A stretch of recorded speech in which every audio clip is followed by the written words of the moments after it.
capítulo 8, versículo 1 en adelante, dice de la manera siguiente: y se juntó todo el pueblo como un solo hombre en la plaza que está delante de la puerta de las aguas, y dijeron a Esdras el escriba que trajese el libro de la ley de Moisés, la cual Jehová había dado a Israel. Y dice el verso 2: y el sacerdote Esdras trajo la ley delante de la congregación, así de hombres como de mujeres y de todos los que podían entender, el primer día del mes séptimo. Y dice el verso 3: y leyó el libro delante de la plaza que está delante de la puerta de las aguas, del alba hasta el mediodía, en presencia de hombres y mujeres y de todos los que podían entender, y los oídos de todo el pueblo estaban atentos al libro de la ley.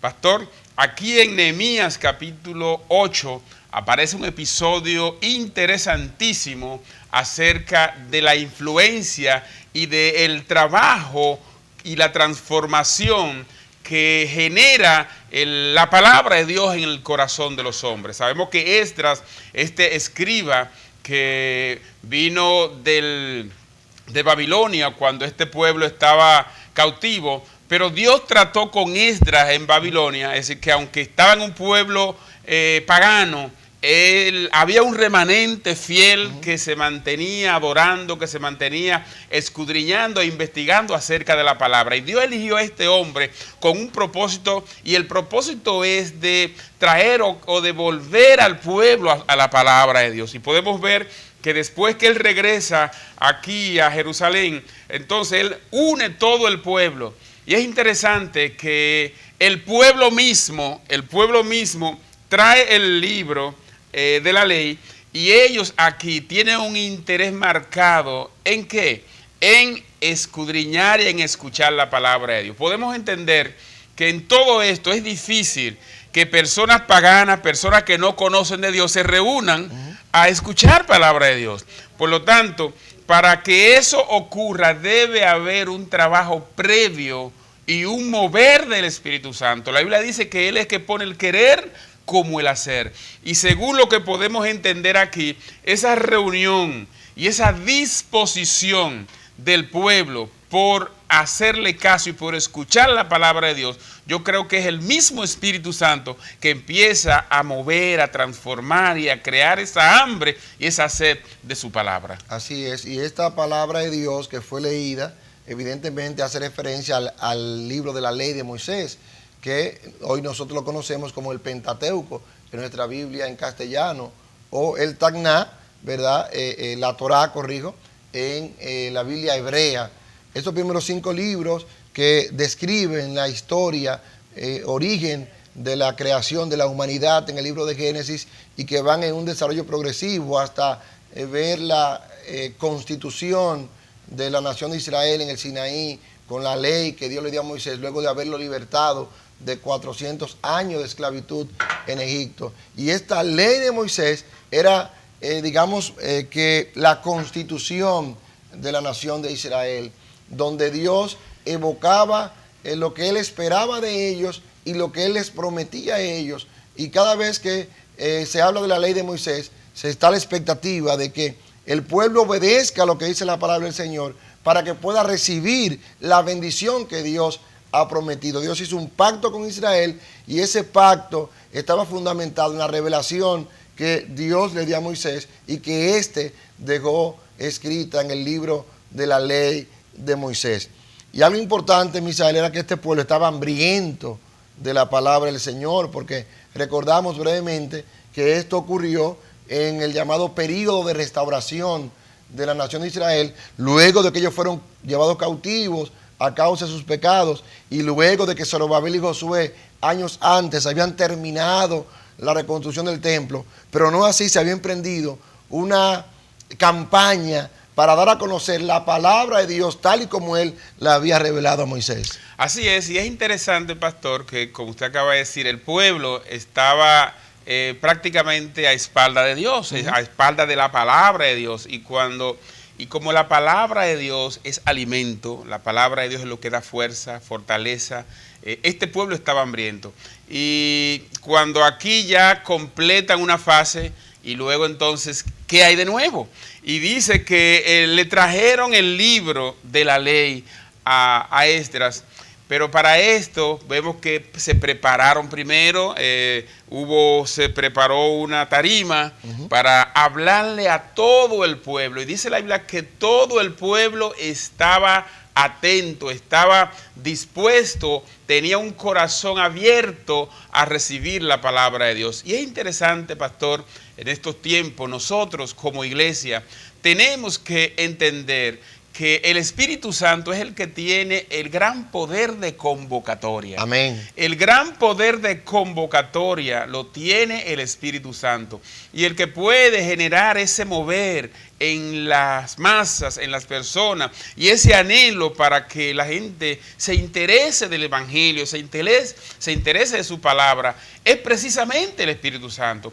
Por lo tanto, hay una función, una preparación que nosotros como cristianos, como iglesia, debemos hacer si queremos que este avivamiento llegue a la República Dominicana y que la República Dominicana realmente tenga un deseo de recibir esta palabra. Y yo creo que es a través de la oración. Nosotros tenemos como iglesia orar e interceder por la República Dominicana para que el Espíritu Santo cree ese mover y como dice la palabra de Dios, que convenza de pecado, de justicia y de maldad a cada persona, y que entienda que realmente necesitamos un cambio. La República Dominicana está en uno de sus peores momentos, en uno de los momentos más bajos en cuanto a la moral, en cuanto a lo que es la corrupción, en cuanto a lo que es la criminalidad, en cuanto a lo que son los valores que se han abandonado totalmente. Ya no hay un interés ni de arriba hasta abajo de enalborar los principios y valores morales y cristianos de esta sociedad. Y yo creo que nosotros como iglesia tenemos que hacer un trabajo importante, porque no podemos olvidarnos que nosotros, la iglesia, somos la luz y somos la sal de la tierra, que tenemos que ejercer un trabajo importante si queremos que la palabra de Dios realice una transformación en la República Dominicana. Así es, y como usted señala, pastor, vemos que el pueblo se preparó, se dispuso para escuchar la palabra del Señor, que durante 6 horas, desde el amanecer hasta el mediodía, se estuvo leyendo la palabra y se había preparado un púlpito para que, de manera estratégica, colocado en un nivel más alto, el orador, en aquella época que no habían autoparlantes ni sistema, ¿verdad?, de sonido, entonces de manera natural la voz podría correr y llegar al mayor número posible de oyentes. Y es necesario que la iglesia, entendamos como iglesia, que una cosa es reunirnos en los templos para adorar a Dios, mantener nuestro culto al Señor, pero que la sociedad de hoy espera más de nosotros. Y nosotros tenemos que asumir el desafío, pastor, que cada esquina de nuestro país se convierta en un púlpito para predicar la palabra del Señor. Que cada oficina pueda constituirse en un púlpito, evidentemente en la hora de receso, ¿verdad?, en la hora de almuerzo, al inicio del día, al finalizar las labores. No estamos hablando de entorpecer la labor del día a día, pero que sí que cada creyente haga de cada espacio disponible en su lugar de trabajo un púlpito para dar a conocer la palabra de Dios.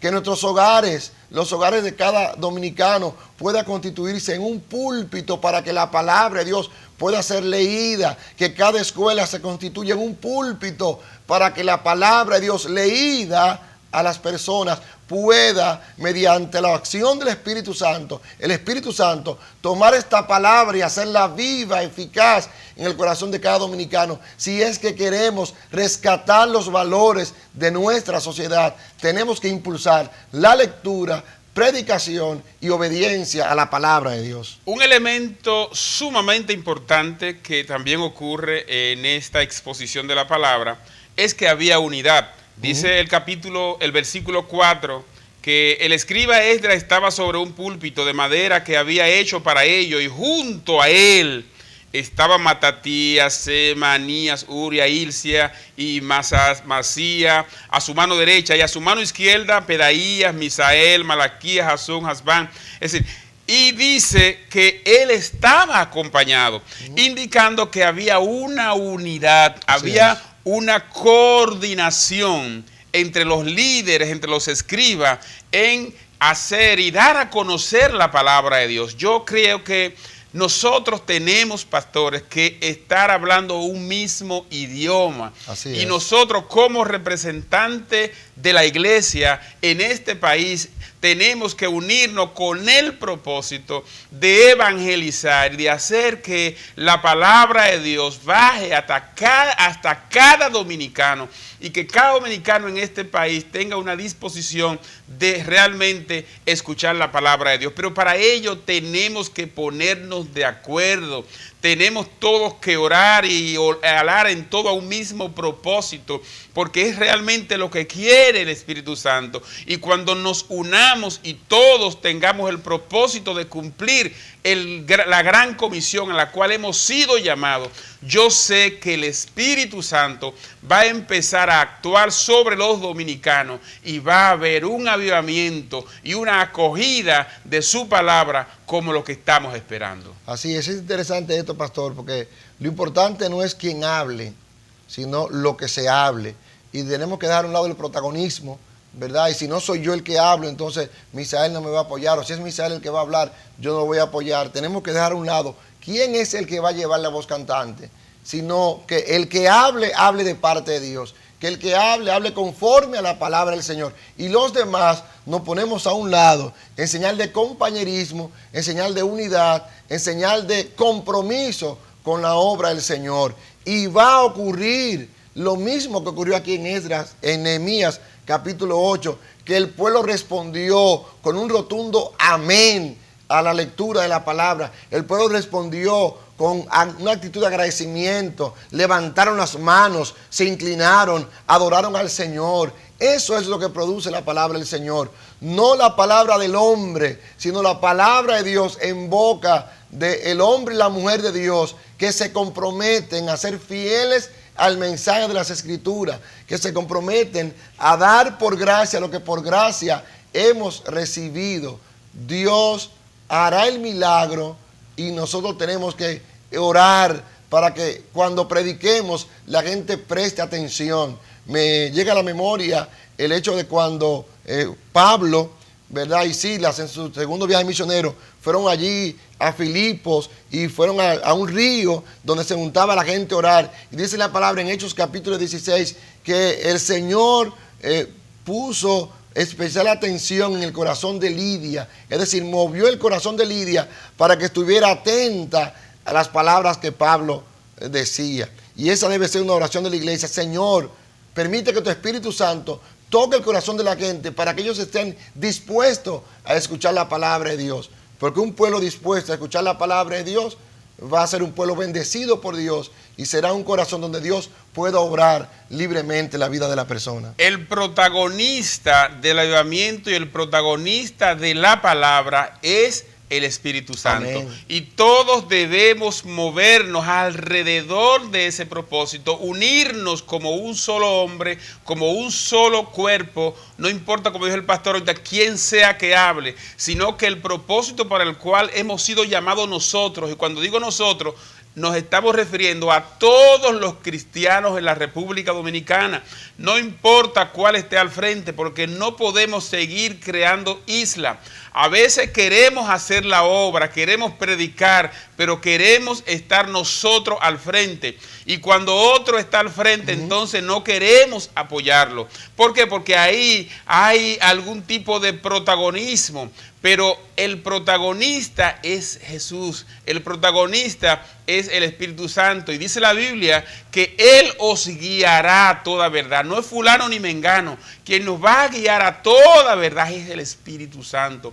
Por lo tanto, imitemos este ejemplo que ocurrió en el capítulo 8 del libro de Nehemías, en donde todos estaban, unos a mano izquierda y otros a mano derecha, apoyando a Esdras cuando estaba dando y estaba leyendo esta palabra para el pueblo. Y cuando eso ocurra, entonces vamos a ver los beneficios y la reacción que tiene el pueblo cuando recibe la palabra de una manera unida. Así que nos vamos a ir a nuestra siguiente pausa y cuando retornemos vamos a ver la reacción del pueblo cuando recibe esas 6 horas de lectura de la palabra de Dios. ¿Alguien lo cree en esta noche? ¿Alguien cree?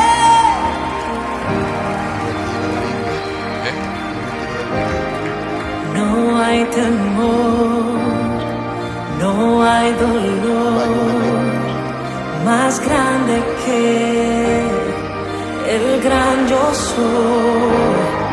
No hay rencor ni acusación más grande que el gran yo soy. ¿Sabes?